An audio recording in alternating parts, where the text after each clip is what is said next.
আমরা কি উপায়ে বিভ্রান্তিহীন মানুষ হতে পারি? আমরা কিভাবে নিশ্চিতভাবে জানতে পারি যে আমরা সঠিক পথেই যাচ্ছি, যে আমরা আসলে আল্লাহর ক্ষমা ভিক্ষা চাচ্ছি? আর একদিকে আপনারা যদি শুধু এই ধরনের আয়াতই পড়েন, তবে আপনি পুরোপুরি বিষণ্ণগ্রস্ত হয়ে যাবেন যে যাই করি না কেন কিছুই যায় আসে না। আমি জানিও না বিচার দিবসের দেয়ালটি কি ঠিক দিকে থাকবে নাকি ভুল দিকটায়। আমি জানি না আমার তাওবা কি আসলে আন্তরিক নাকি কৃত্রিম। আমি জানি না। তাহলে কিভাবে জানতে পারি?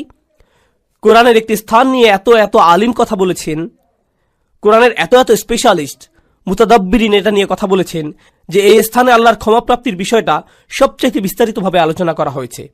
ইসলামে ক্ষমার দর্শনের পুরো বিষয়টি ব্যাপকভাবে একটি স্থানে আলোচিত হয়েছে। এটা হচ্ছে সূরাতুজ জুমার। আর আমি এখান থেকে কিছু জিনিস প্রথমে আমার নিজের জন্য, এরপর সবার উদ্দেশ্যে আলোচনা করছি। যেমন এই খুতবার শুরুতেই বলেছি যে আমাদের সবার জন্যই এই আলোচনা।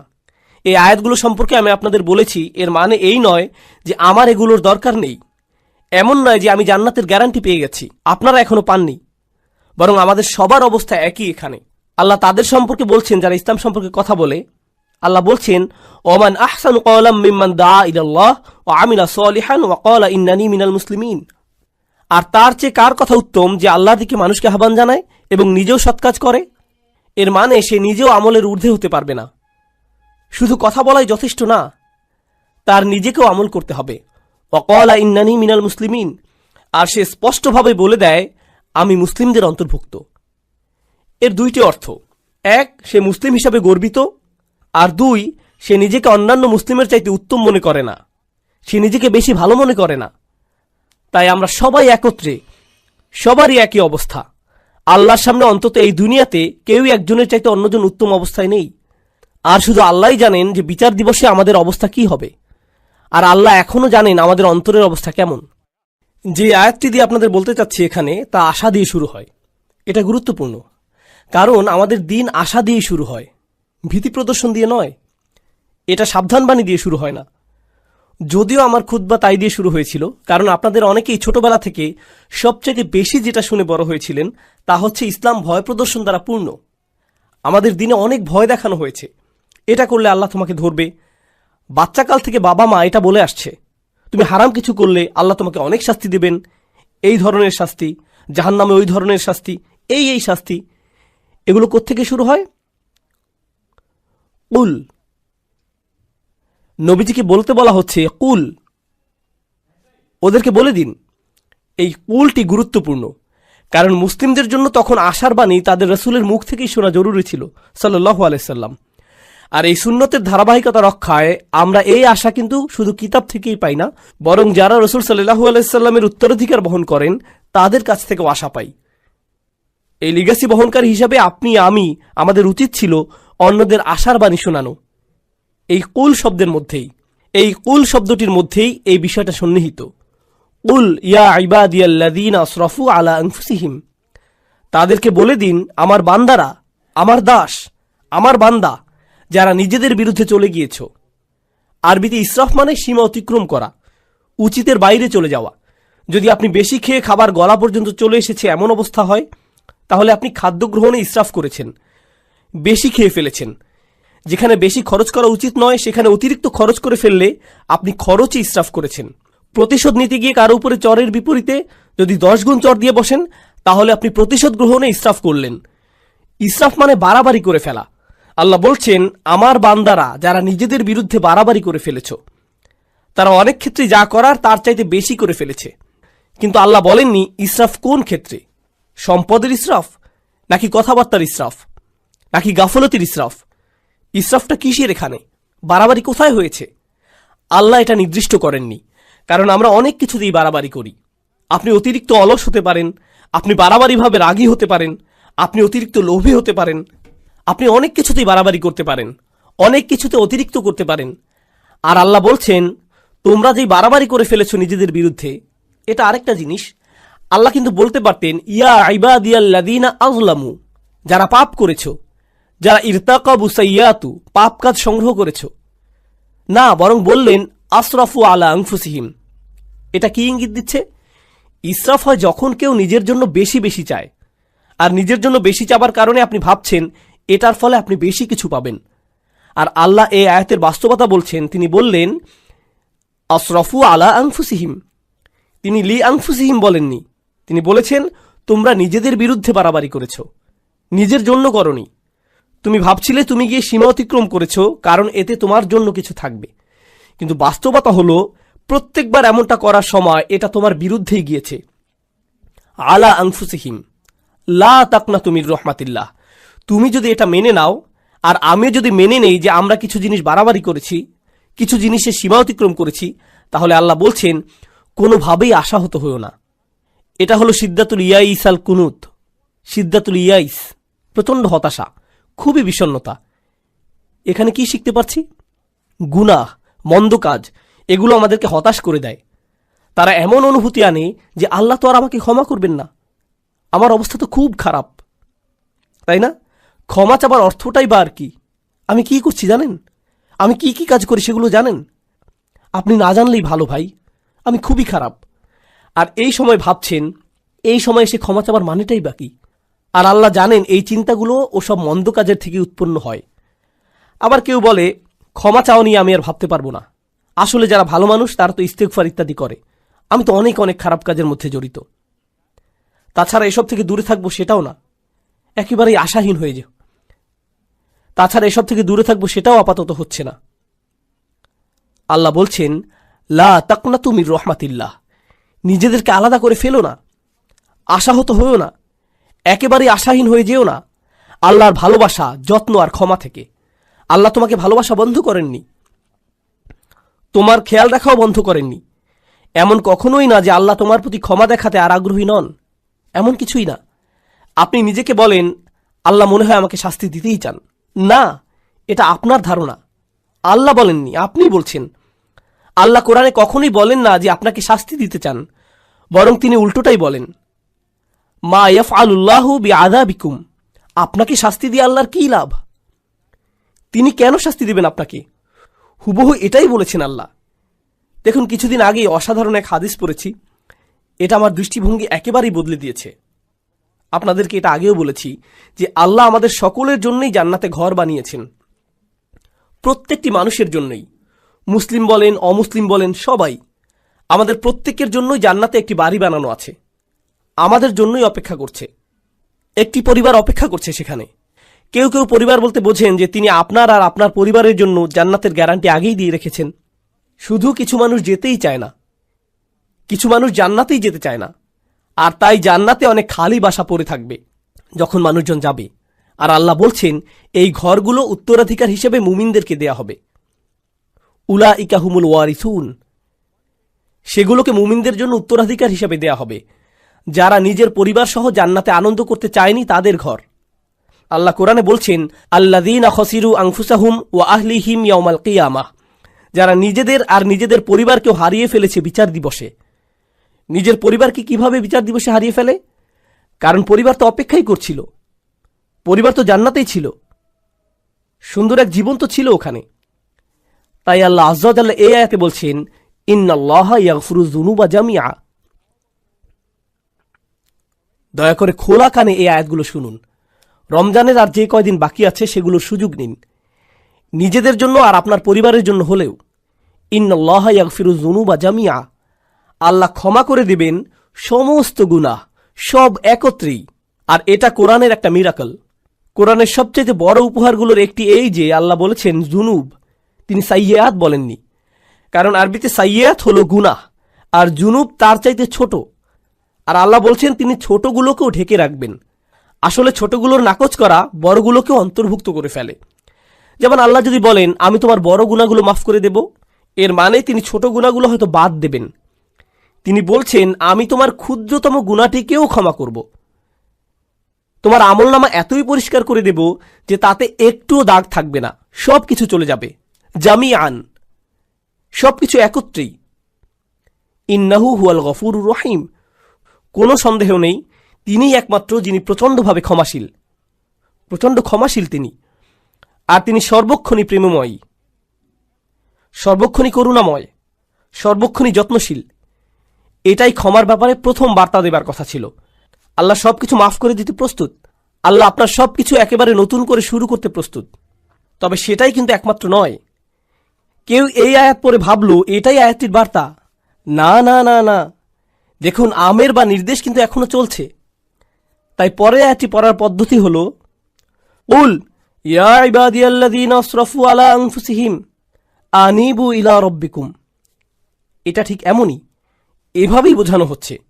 এর মানে হলো, আমার বান্দারা, এখন যেহেতু জানো যে আমি সব কিছুই ক্ষমা করে দেব, আমার কাছে ফিরে আসো, নিজের মালিকের কাছে ফিরে আসো। এই বার্তার পরের অংশে এটাই। ক্ষমার আলোচনা ওখানেই শেষ হয়নি, তার কাছে ফিরে আসুন। তিনি বলছেন, আমি ক্ষমা করতে প্রস্তুত, কিন্তু আমার ক্ষমা বিনামূল্যে নয়। এটা অর্জন করতে তোমাকে কিছু একটা করতে হবে। আমার কাছে ফিরে আসো। আনিবু ইলা রব্বিকুম, নিজের অন্তর তোমার রবের দিকে ফিরিয়ে দাও। আমার কাছে ফিরে আসো। আনিবু ইলা রব্বিকুম, নিজের অন্তর তোমার রবের দিকে ফিরিয়ে দাও। দেখুন, আরবিতে তওবা আক্ষরিকভাবেও হতে পারে। আল্লাহর দিকে অন্তর ফিরে আসা তওবা হয়, আবার শারীরিকভাবে ফিরে আসাকেও তওবা বলা যেতে পারে। ইনাবা শুধু অন্তরের জন্য। আরবিতে ইনাবা ব্যবহৃত হয় যখন অন্তর আল্লাহর দিকে ফিরে আসে। তাই আল্লাহ বলছেন, তোমার অন্তর কোথায়? কি নিয়ে ব্যস্ত তুমি? কি নিয়ে বিভ্রান্ত তুমি? তোমার মালিকের কাছে ফিরে যাও, তিনি ক্ষমা করতে প্রস্তুত। ওয়াসলিমুলাহু, এরপর তিনি বলছেন, যেহেতু তোমার অন্তর আমাকে দিয়েছ, এখন তোমার সত্তাকেও আমার প্রতি সমর্পণ করো। ইসলামে থাকো, নিজেকে সমর্পণ করো, মান্য করতে প্রস্তুত হও। ওয়া আসলিমুলাহু মিন ক্বাবলু আন ইয়াতিয়াকুমুল আযাব সুম্মা লা তুনসারুন। শাস্তি আসার পূর্বেই, এরপর আর সাহায্য প্রাপ্ত হবে না। এখন আল্লাহ শাস্তির কথা বলেছেন।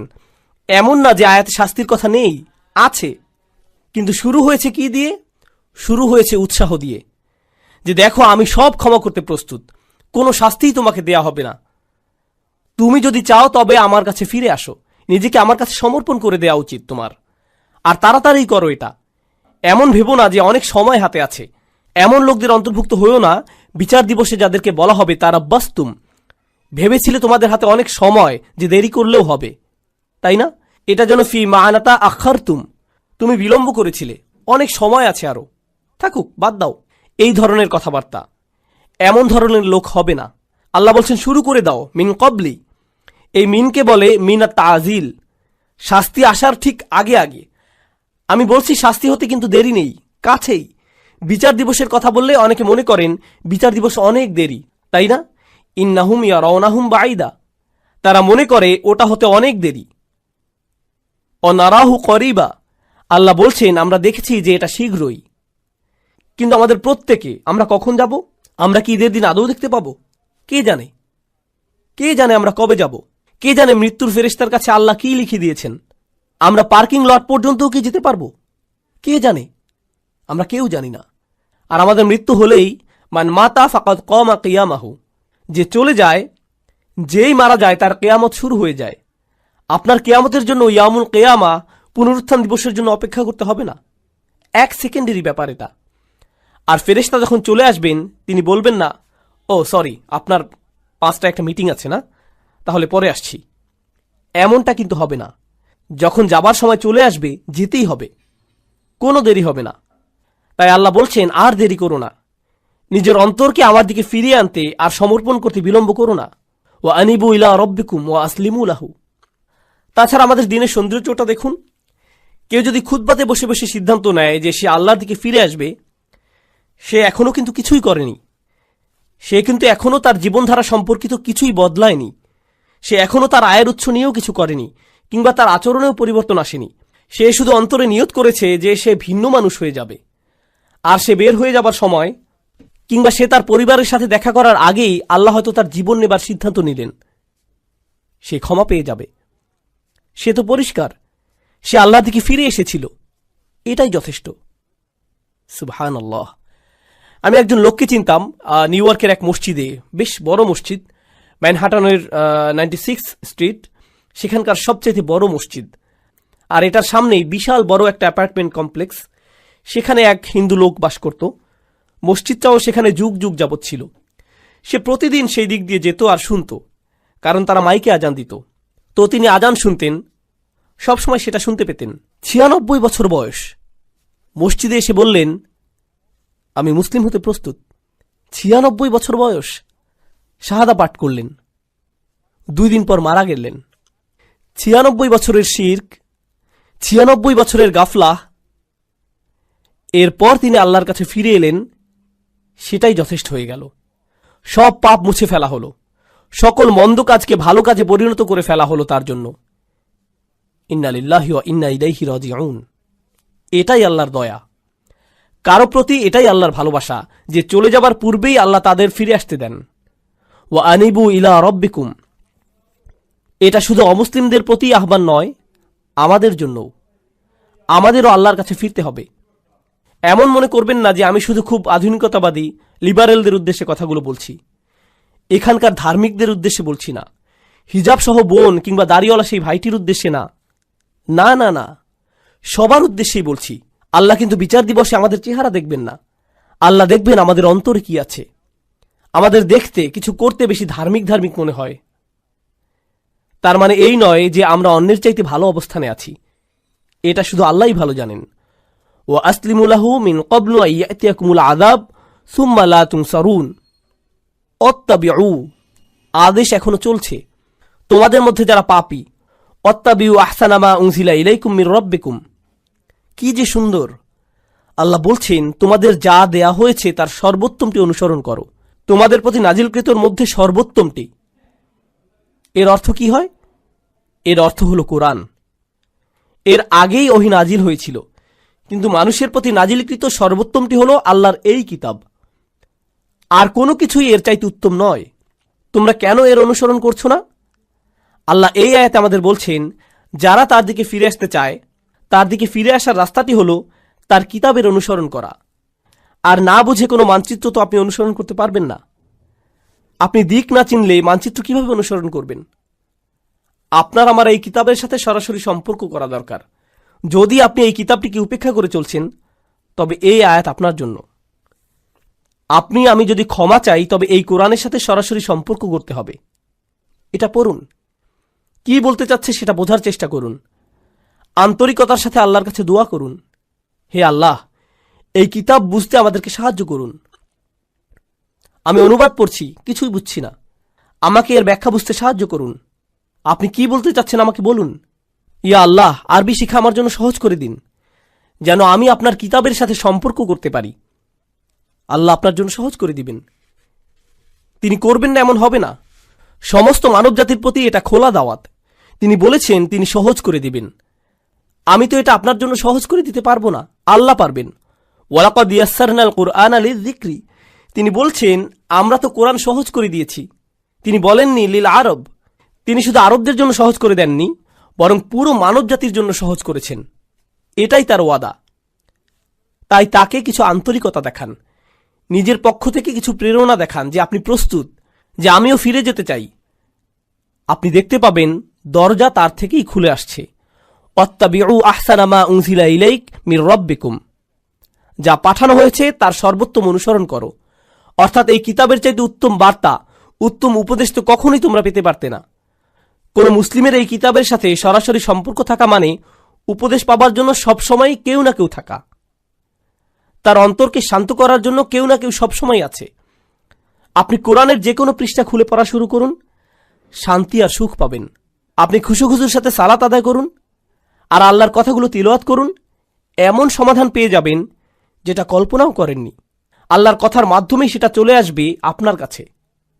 কোরআন অসীম, সর্বক্ষণ প্রাসঙ্গিক।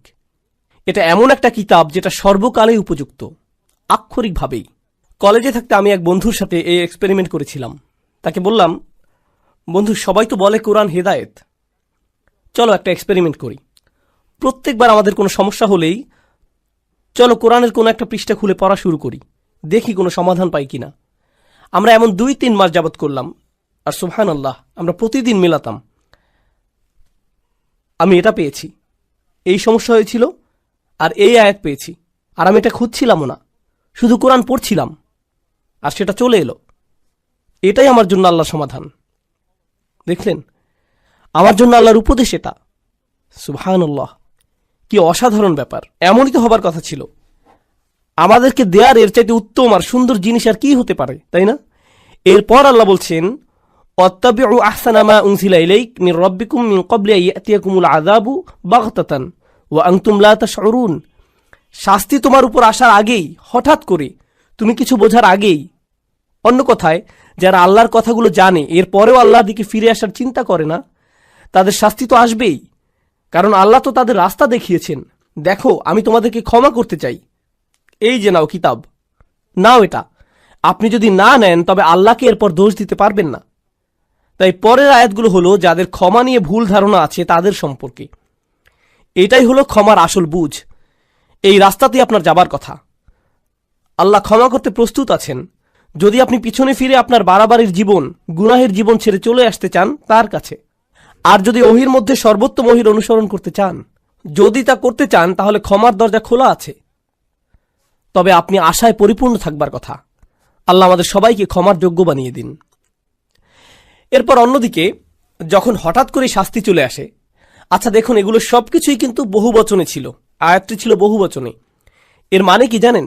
যে পুরো সমাজকে বলা হচ্ছে যেন ঠিক হয়ে যায় যে আমাদের একে অন্যকে আল্লাহর নিকটবর্তী হবার ব্যাপারে উৎসাহ দেবার কথা, আমাদের একে অপরকে পেছনে ফেলে আসার কথা না। কিন্তু একটি দিন আসছে, যখন সেই দিন আসবে কোনো সমাজ তখন থাকবে না। আমরা সবাই সেদিন একা হব, সবাই বলবো নফসি নফসি, আমি নিজে আমি নিজে। সেদিন কোনো একত্রিত পরিবার থাকবে না। দেখুন, আমরা পরিবার সহ বেড়াতে যাই, সবাই মিলে একত্রে গাড়িতে উঠি, সবাই একসাথে যাই, কিন্তু সেই সফরে সবাই একাই ভ্রমণ করবে। আপনি আপনার পরিবারের সাথে থাকবেন।